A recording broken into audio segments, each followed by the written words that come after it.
क्या आ जाएगा।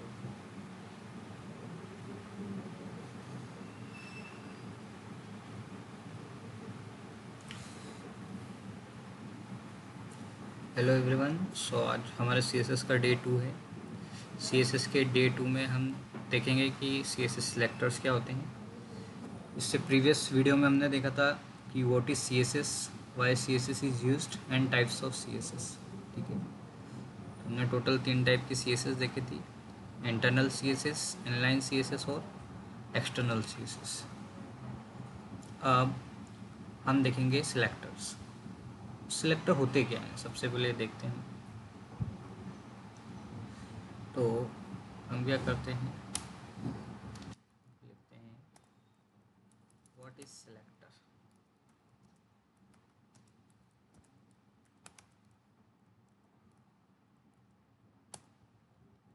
If you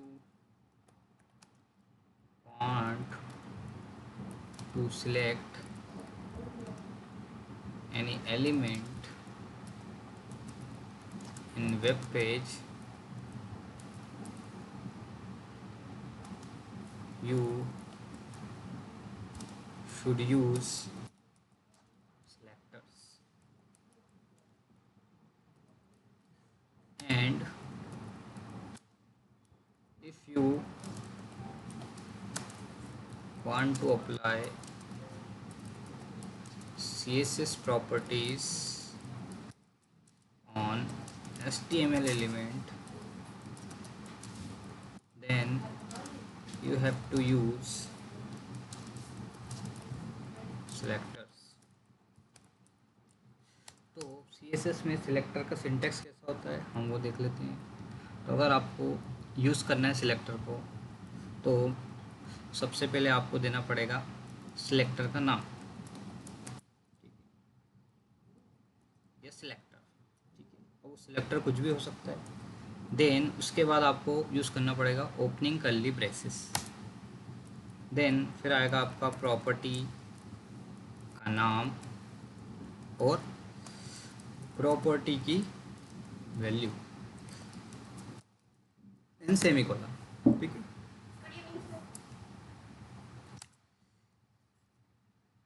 and फिर हम क्या यूज़ करेंगे, curly braces, close curly braces का यूज़ कर लेंगे। अब इसका एक एग्जांपल से देखते हैं। सपोज़ हमारे पास क्या है, एक पी टैग है। तो पी हमारा सेलेक्टर हो गया। ठीक है, अब हम चाहते हैं पी का कलर क्या करना चाहते हैं, रेड करना चाहते हैं। तो प्रॉपर्टी का नाम क्या यूज़ होगा, कलर। देन हम कॉलन यूज़ करेंगे। देन हम प्रॉपर्टी की वैल्यू देंगे। वैल्यू कुछ भी हो सकती है, तो हमने दिया रेड, देन सेमीकोलन। ओके, उसके बाद हम कर्ली ब्रेसेस को बंद कर देंगे। तो ये होता है किसी भी सिलेक्टर का सिंटेक्स। ठीक है, तो अब इसमें सिलेक्टर मल्टीपल टाइप्स के होते हैं। ठीक है, तो हम देखते हैं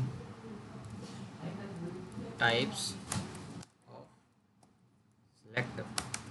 क्या देखते हैं, टाइप्स ऑफ सिलेक्टर। तो अभी हम टोटल 5 टाइप के सिलेक्टर्स को देखेंगे एंड आने वाली वीडियो में हम उसमें और सिलेक्टर ऐड ऑन करते जाएंगे। तो पहला सिलेक्टर है हमारा टैग सिलेक्टर।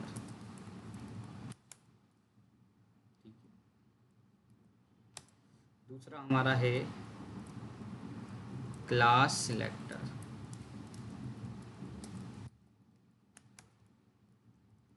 फिर हमारा है आईडी सिलेक्टर।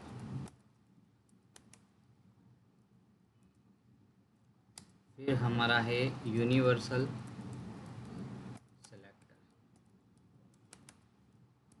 और हमारा है ग्रुप सिलेक्टर। ठीक है, अभी हम टोटल 5 टाइप के सिलेक्टर को देखेंगे कि कैसे इनको यूज़ करते हैं।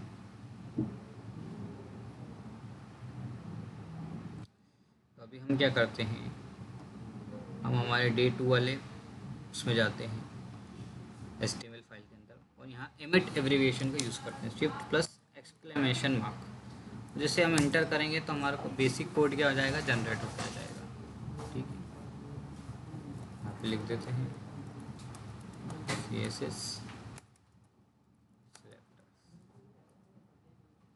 अब हम क्या करते हैं, यहाँ पे 5 हेडिंग्स ले लेते हैं, है ना।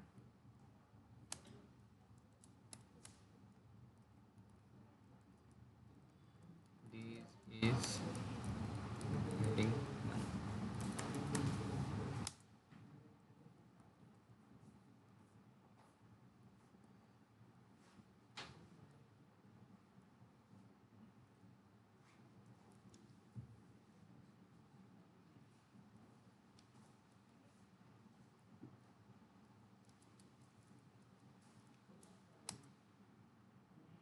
हमने टोटल 6 हेडिंग बना ली।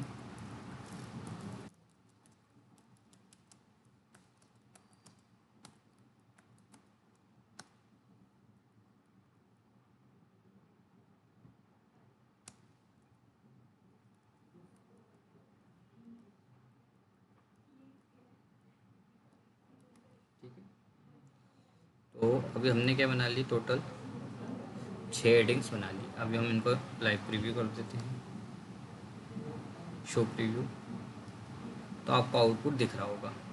ठीक है,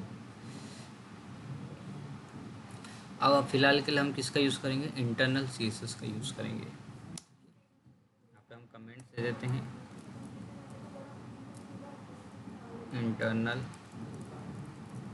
CSS। ठीक है, यहाँ पे हम सबसे पहले यूज़ करते हैं टैग सिलेक्टर का। इसका यूज़ करते हैं टेक्स्ट सिलेक्टर का। तो इसमें जो भी टैग का नाम है, टैग का नाम क्या है, H1 है, H2, H3, H4, H5 और H6। तो हम क्या करते हैं, H1 के अंदर जाते हैं, कर्ली ब्रेसिस लगाते हैं और इसका कलर कर देता हूँ मैं रेड। अब देखो इसमें CSS अप्लाई नहीं हुआ, क्यों, क्योंकि इंटरनल CSS यूज़ करने के लिए आपको इसका यूज़ करना पड़ेगा, स्टाइल टैग का सबसे पहले यूज़ करना पड़ेगा। स्टाइल के अंदर आप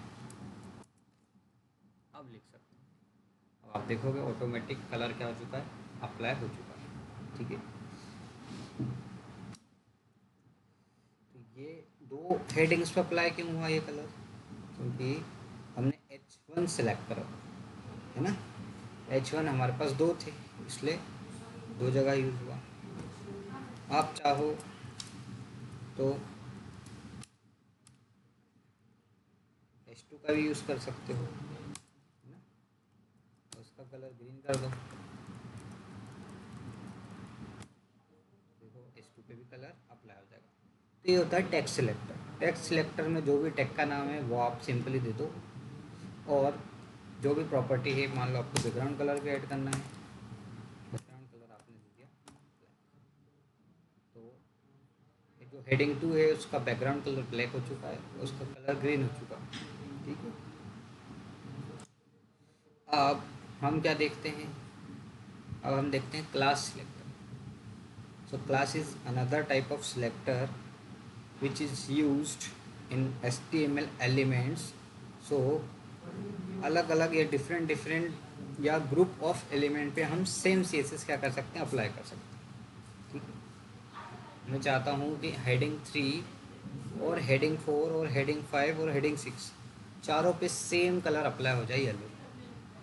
तो हम क्या करेंगे, क्लास का यूज़ करेंगे। ठीक, क्लास इज़ अ सिलेक्टर। तो और इसको डिनोट कैसे करते हैं, इसको डिनोट करते हैं हम डॉट से। ठीक है, जब भी सिलेक्टर की जगह आप क्या यूज़ करोगे, डॉट का यूज़ करोगे। लिख देते हैं class is used group of elements and it is denoted by dot symbol. ठीक है, अभी हम क्या करते हैं, S3 पे जाते हैं और यहाँ क्लास देते हैं। इसका क्लास में दे देता हूँ C1। ठीक है, और मैं क्या करता हूँ, स्टाइल के अंदर जाता हूँ और C1 को टारगेट करता हूँ, ठीक है। तो हम लिखते हैं C1, कर्ली ब्रेसेस लगाते हैं, उसका कलर कर देते हैं येलो। आप देखोगे अभी प्रॉपर्टी क्या नहीं होगी, अप्लाई नहीं होगी, क्योंकि C1 अभी सिलेक्टर, पूरा सिलेक्टर नहीं बना। हमने क्लास का नाम तो लिख दिया है ना, क्लास का नाम क्या था C1, तो हमने यहाँ C1 लिख दिया, लेकिन ये प्रॉपर्टी अभी अप्लाई क्यों नहीं हुई? क्योंकि हमने इसका सिंबल यूज़ नहीं करा। तो क्लास का सिंबल होता है डॉट। जैसे हम डॉट यूज़ करेंगे ऑटोमेटिक आप देखोगे हेडिंग 3 पे येलो कलर आ चुका है। इसका बैकग्राउंड कलर भी अप्लाई कर देते हैं, वो क्या है, ब्लैक, ठीक है। आप, मैंने बोला था कि मेरे को C4, C5, C6 में भी यूज़ करना है, तो मैं क्या करता हूँ, सेम क्लास यहाँ से कॉपी कर देता हूँ, इस पर अप्लाई कर देता हूँ H4 के अंदर, फिर H5 के अंदर, और फिर S6 के अंदर, ठीक है।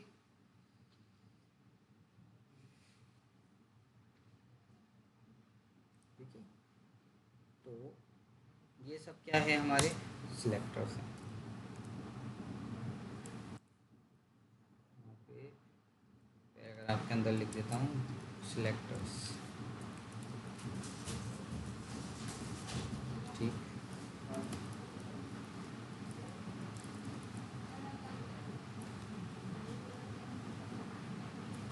अब हमको क्या देखना है, अब हम थोड़ी और चीज़ें देखते हैं।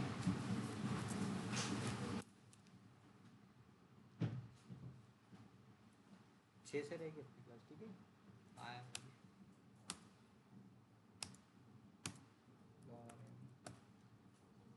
20।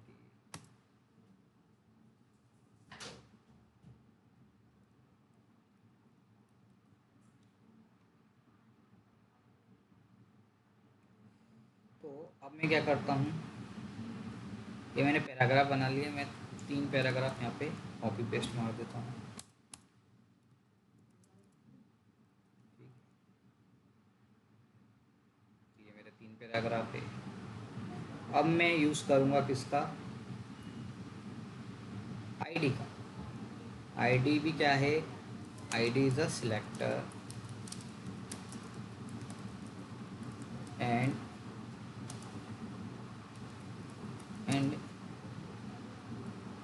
ये क्या होती है, यूनिक होती है, इट शुड बी यूनिक, है ना। मतलब आईडी एक सिलेक्टर है और ये यूनिक होती है। Always apply on single element. जैसे क्लास मल्टीपल एलिमेंट पे यूज़ होती है, लेकिन जो आईडी है वो सिंगल एलिमेंट पे यूज़ होती है। एक नाम की एक ही आईडी बनेगी आपको, ठीक है, वेब पेज पे। अगर आपको दूसरी आईडी यूज़ करना है तो फिर दूसरे नाम से आपको आईडी बनाना पड़ेगी, ये यूनिक होती है। इसका सिंबल क्या है, हैश। लेकिन हम क्या करते हैं, अब यहाँ पे आईडी बना लेते हैं। आईडी बनाने के लिए आपको यूज़ करना पड़ेगा आईडी एट्रीब्यूट। क्या यूज़ करना पड़ेगा, आईडी एट्रीब्यूट। यहाँ नाम रख देते हैं I1, है ना, और इस I1 को यहाँ पे CSS देते हैं,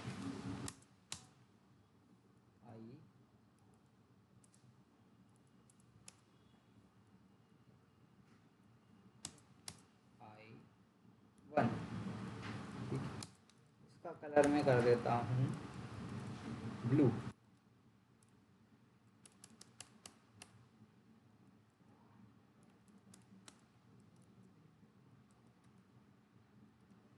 ठीक है। लेकिन अभी प्रॉपर्टी अप्लाई नहीं होगी, क्यों? क्योंकि यहाँ हमको क्या लगाना पड़ेगा, हैश। जैसे हैश लगाओगे ये अप्लाई हो जाएगी। अब मैंने बोला कि ये यूनिक होती है, तो आप ऐसा नहीं है कि उसको लगा नहीं सकते, लगा सकते हैं। लेकिन जो क्लास और आईडी में डिफरेंस है ये कि आईडी का एक नाम से एक ही आईडी बनेगी और यूनिक होगी, और क्लास का नाम मल्टीपल टाइम हम यूज़ कर सकते हैं, ठीक है। ये इन दोनों में डिफरेंस होता है। जैसे आपको पैराग्राफ 2 में यूज़ करना है तो आप यहाँ पे आईडी क्या दे दो, अगर आईडी 1 भी दे दोगे I1 तो भी ये प्रॉपर्टी अप्लाई हो जाएगी, याद रखना। ठीक है, मतलब ये फुल्ली वो नहीं बोल सकते हम कि ये उसके जो प्रॉपर्टीज़ है उसी पे रिलाई करती है, लेकिन हाँ ऐसा माना जाता है कि जो आपकी आईडी है हमेशा यूनिक नाम से बनी होना चाहिए। ठीक है, तो यहाँ पे हम यूज़ करते हैं हैश और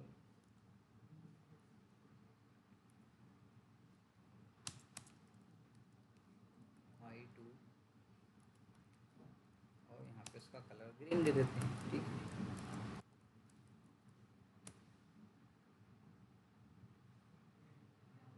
तो ये अभी हमने कितने सिलेक्टर देख लिए, 3 टाइप के selector, tag selector, class selector, ID selector. अब हम देखते हैं यूनिवर्सल सिलेक्टर। ठीक है, यूनिवर्सल सिलेक्टर क्या होता है,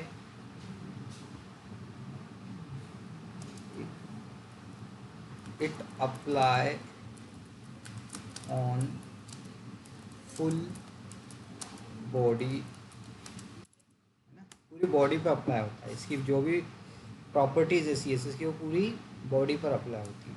ठीक है, and it is denoted by star symbol. ठीक है, हम क्या करते हैं, यहाँ जाते हैं, यहाँ पे जाते हैं और यहाँ पे स्टार लगाते हैं, यहाँ पे लगाते हैं, अरे भाई यहाँ स्टार लगाते हैं, उसका बैकग्राउंड कलर दे देता हूँ मैं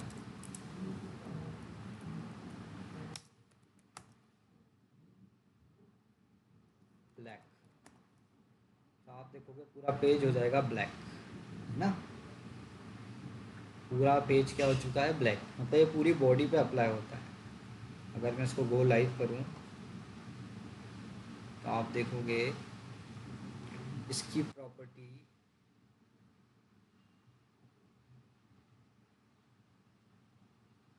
एक चीज़ हटाना पड़ेगी, आई थिंक मेरे को ये हटाना पड़ेगी, फिर ये चीज़ अप्लाई होगी।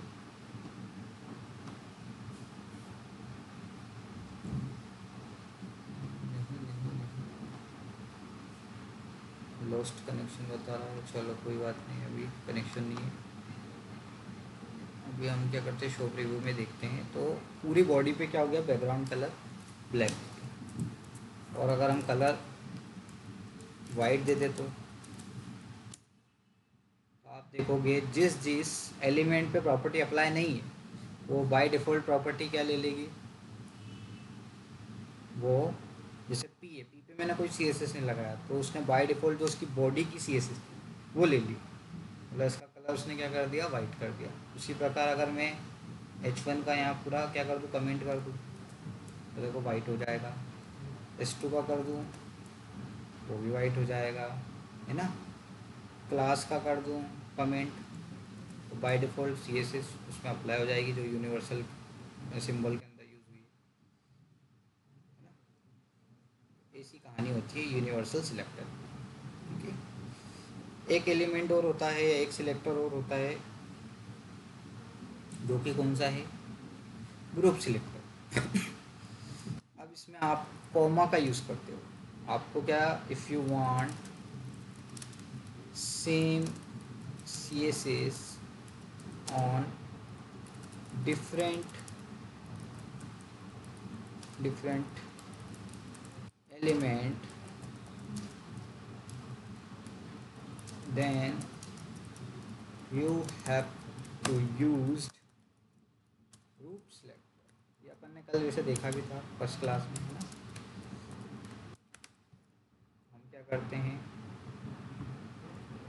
हम ये सारी की सारी CSS यहाँ से अभी फ़िलहाल के लिए हटा देते हैं, है ना, रिमूव भी कर देते हैं, कमेंट नहीं करते हैं, क्या करते हैं पूरी की पूरी CSS रिमूव भी कर देते हैं।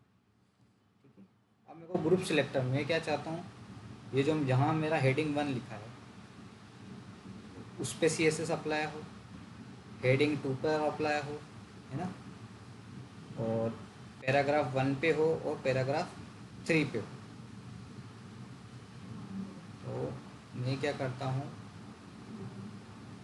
मैं चाहता हूँ हेडिंग 1 है ना, हेडिंग 2, हेडिंग 6, पैराग्राफ 1 और पैराग्राफ 3।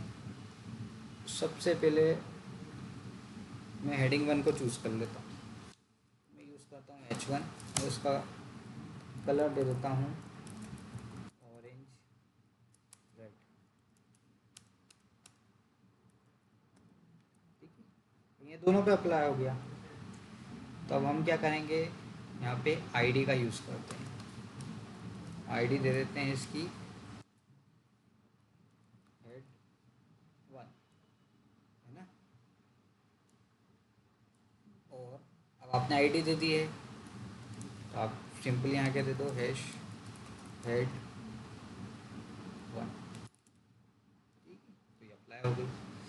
अब सेम प्रॉपर्टी मेरे को किसके अंदर देना थी, S3 के अंदर भी देना थी, और H6 के अंदर भी देना थी। तो देखो मैंने दोनों में सिमिलर क्लास का यूज़ करा है ना। तो मैं इस क्लास का यूज़ कर सकता हूँ क्या, देखते हैं। अगर मैं कॉमा करके डॉट लिखता हूँ C1, तो सब पे अप्लाई हो गई। तो हम क्या करते हैं, इसके अंदर स्पेस देते हैं और एक और क्लास देते हैं जिसका नाम रखते हैं C3 और C6। ठीक है, सिंपली हो गया है ना। अब हम C1 को ना देके C3 को देते हैं, कॉमा C6 को देते हैं। तो देखो H1 पे अप्लाई हो गया, S3 पे आ गया, S6 पे हो गया। अब मान लो आपके पेज में अगर हेडिंग 3 एक ही यूज हुआ है, तो आप डायरेक्ट भी हेडिंग उसका टैग का नाम लिख सकते थे। लेकिन अगर फ्यूचर में किसी ने ऐड ऑन करा, मान लो आपने एक S3 और ऐड ऑन कर दिया है ना, इसके नीचे यहाँ ऐड ऑन कर दिया, तो क्या होगा, उस पर भी CSS अप्लाई हो जाएगी है ना। तो आप डायरेक्ट जो है, अगर C3 की जगह यहाँ क्या लिखते, H3, देखो अभी इस पर अप्लाई हो रही है प्रॉपर्टी है ना। मैं डिफरेंस बताता हूँ, मैं चाहता हूँ सिर्फ ऊपर वाले S3 पे प्रॉपर्टी अप्लाई हो, तो नीचे वाले की सबसे पहले CSS हटा देता हूँ पूरी है ना। तब भी वो CSS नहीं हटेगी क्योंकि वो टैग पे अप्लाई हुई है। अब मैं क्या देता हूँ, मैंने S3 के अंदर एक और क्लास दी थी C3, तो मैं यूज़ करता हूँ डॉट C3 का। ठीक है, तो ये देखो प्रॉपर्टी अप्लाई हो गई है ना। तो ये डिफरेंस होता है कि अगर टैग पे अप्लाई करोगे तो जितने भी टैग हैं उन सब पे CSS लग जाएगी, और क्लास दोगे तो पर्टिकुलर उसी एलिमेंट पे अप्लाई। ठीक है, हमें को पैराग्राफ 1 और 3 में भी देना है, तो मैं क्या करता हूँ, यहाँ कॉमा दे देता हूँ है ना। और आईडी यूज़ करिए शायद यहाँ मैंने, हाँ ID 1 यूज़ करिए, तो मैं हैश I1 दे देता हूँ और फिर कॉमा दे के हैश I3 दे देता हूँ।